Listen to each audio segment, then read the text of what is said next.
লেস্টারের match শেষে হামজা চৌধুরী যাচ্ছিলেন dug আউটের দিকে। তখন পোর্টসমাউথের কোচ নিজ থেকে এসে কথা বলছিলেন হামজার সঙ্গে।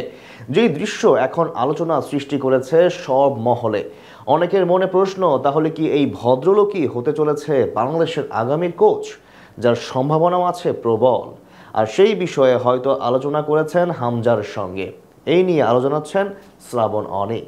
ইন্টারন্যাশনাল ব্রেকের পর ফিরেছে ক্লাব ফুটবল। তাতেই ইংলিশ চ্যাম্পিয়নশিপে মাঠে নেমেছিল হামজা চৌধুরীর লেস্টার সিটি। আর মাঠে নেমে পোর্টসমাউথের বিপক্ষে 1-1 গোলের ড্র করেছে ফক্সরা। এই ম্যাচ শেষে দাঁড়িয়ে আছিলেন লেস্টার ক্যাপ্টেন হামজা। ঠিক তখন পোর্টসমাউথের কোচ চলে আসলেন বাংলাদেশের প্রাণ ভমরার কাছে। এরপর হাতে হাত মিলিয়ে আলাপচারিতায় মেতে উঠলেন। বেশ কিছুক্ষণ দুজনের আলাপও চলল। আর সেই মুহূর্তটা ফ্রেমবন্দি হবার পর নানান গুঞ্জন আকাশে বাতাসে ভেসে চলছে। কি নিয়ে আলাপ করেছিলেন হামজা এবং জন মসিনহো? এমনটা নয়তো যে আগামীতে এই কোচই নিতে চলেছেন বাংলাদেশ জাতীয় দলের দায়িত্ব? তাই লাল সবুজের প্রাণভমরার সঙ্গে আলাপচারিতায় মেতে উঠছেন তিনি। টাইগার ভক্তরা মিলাচ্ছেন দুয়ে দুয়ে চার। কারণ বাংলাদেশ ফুটবল পাড়াতে কান পাতলেই শোনা যায় বর্তমান কোচ হাভিয়ের কাবরেরার বিদায় ঘণ্টার সাইরেন বেজে উঠেছে। এশিয়ান কাপ বাছাই পর্বে দুর্দান্ত সব সুযোগ খেলায় হারিয়েছেন স্প্যানিয়ার্ড কাবরেরা। ভারতের বিপক্ষে প্রথাগত কোনো ফিনিশার না খেলানো, ঘরের মাঠে সিঙ্গাপুর এবং হংকং চায়নার বিপক্ষে ডিফেন্সিভ স্ট্র্যাটেজিতে ফুটবল খেলে যাওয়া, তাছাড়াও অনেক বিতর্কিত সিদ্ধান্ত নিয়েছিলেন এই স্প্যানিয়ার্ড। তাতেই বাংলাদেশ ফুটবলের শুভাকাঙ্ক্ষীদের চক্ষুশূল বনে যান তিনি।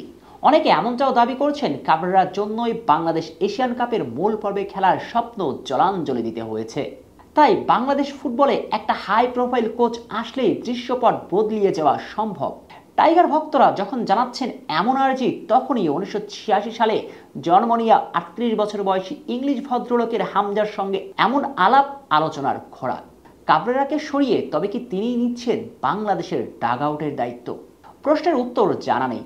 তবে যেভাবে তিনি আলাপচারিতায় মেতেছিলেন বাংলাদেশ রাজপুত্রর সঙ্গে, তাতে গুঞ্জন একেবারে ভিত্তিহীন নয়। তাছাড়া হঠাৎ কেন হামজার সঙ্গে এমন আলোচনায় তিনি?